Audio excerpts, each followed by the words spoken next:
Previous class में हम लोग जो कंबाइंड स्ट्रेस जो हम ड्राइव किए थे, कैसे क्या होता है, कैसे आपका इसेंट्रिक कंडीशन में जब आपने देखा था, जब कभी भी किसी सेक्शन पे अगर line of action of force उसके सेंट्रॉइड से पास करता है तो उस केस में जो स्ट्रेस डेवलप होता है वो डायरेक्ट स्ट्रेस होता है। लेकिन अगर line of action of force जो सेंट्रॉइडल एक्सिस से पास नहीं करेगा तो इस केस में क्या होता है, दो स्ट्रेस, तो इसेंट्रिक कंडीशन होता है, ये इसेंट्रिक लोडिंग कंडीशन होता है। इस तरह के केस में आपका दो स्ट्रेस डेवलप होता है, एक डायरेक्ट स्ट्रेस और दूसरा चूंकि इसेंट्रिसिटी की वजह से क्या होता है, मोमेंट डेवलप होता है, तो बेंडिंग स्ट्रेस भी आपका आएगा। तो ये प्रीवियस क्लास में हमने ड्राइव कर चुके हैं, हम लोग ड्राइव कर चुके हैं, देख चुके हैं कि कैसे आपका कंबाइंड स्ट्रेस कैसे हम डिटरमाइन करते हैं, किस सेक्शन पे मैक्सिमम होगा, किस सेक्शन में मिनिमम होगा। अब उसी कंसेप्ट के बेस्ड पे, उसी थ्योरी के बेस्ड पे हम आप न्यूमेरिकल करेंगे। देखिए न्यूमेरिकल है जिसका स्टेटमेंट है, ए rectangular column of 150 mm and 120 mm thick, it carries a load of 180 kilonewton at an eccentricity of 10 mm in a plane bisecting the thickness. Find the maximum and minimum intensities of stress in the section. इसमें आपको question का problem का statement है कि आपका क्या है, एक कॉलम है जिसका थिकनेस कितना है 120 mm, थिकनेस कितना दिया है आपका 120 mm दिया है, और विड्थ जो है आपका 150 mm है, और आपका जो लोड लग रहा है, लोड ये कह रहा है कि किस पॉइंट पे लग रहा है, ये आपका वो थिकनेस जो है, थिकनेस को बाइसेक्ट करने वाला जो प्लेन है, मतलब ये प्लेन इसके इस प्लेन पे लग रहा है, कितना पे लग रहा है, इस एट एसेंट्रिसिटी ऑफ 10 mm, मतलब E इज इक्वल टू क्या है आपका 10 mm।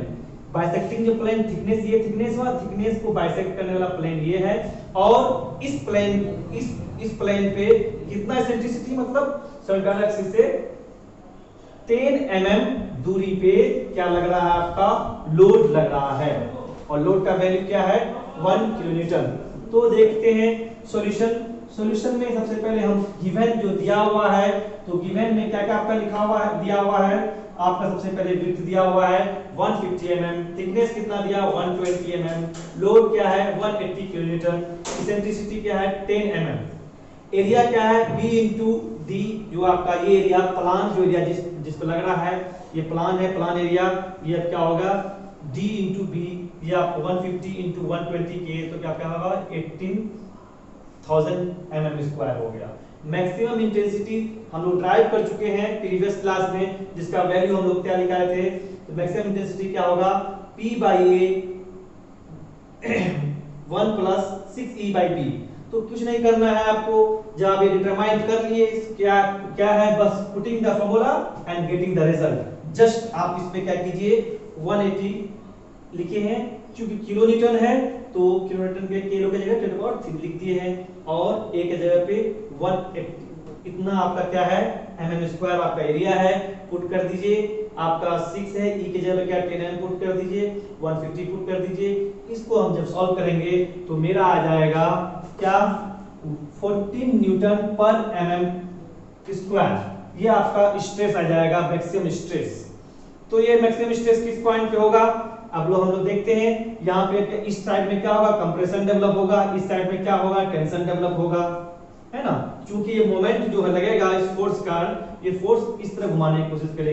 करेगा और इसको इधर घुमाने की कोशिश करेगा, जो ये मोमेंट डेवलप होगा, तो ये वाला इस वाले फेस में, इस वाले फेस को ये टेंसाइल स्ट्रेस, टेंशन में होगा, इलोंगेट होने की कोशिश करेगी होगा सेक्शन, और ये वाला जो टेंडेंसी होगा इसको कंप्रेस होने का टेंडेंसी होगी, किसके वजह से, बेंडिंग जो स्ट्रेस आ रहा है, बेंडिंग मोमेंट की वजह से। तो जाहिर सी बात है यहाँ पे आपका दोनों क्या है, कंप्रेशन में है, डायरेक्ट स्ट्रेस भी कंप्रेशन में है और बेंडिंग स्ट्रेस भी कंप्रेशन में है। इस पॉइंट पे मैक्सिमम स्ट्रेस होगा जिसका वैल्यू होगा 14 न्यूटन पर mm स्क्वायर। और सिमिलरली यहाँ पे इस सेक्शन पे आप बात जब करेंगे, यहाँ पे आप देख रहे हैं जो ये सेक्शन है, यहाँ पे टेंशन में दैट डायरेक्ट स्ट्रेस की वजह से,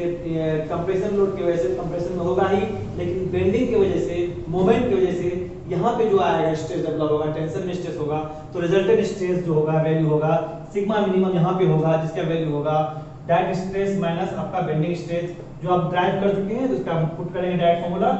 तो सबका पूरी पुट कर देंगे, तो आपका क्या आ जाएगा 6 न्यूटन पर mm स्क्वायर। अब यहाँ पे दोनों का जो हम कंबाइन करेंगे, तो हम यहाँ पे स्ट्रेस डायग्राम भी देख सकते हैं, यहाँ पे मिनिमम यहाँ पे होगा, मैक्सिमम ये होगा, और ये लीनियरली वेरी करेगा।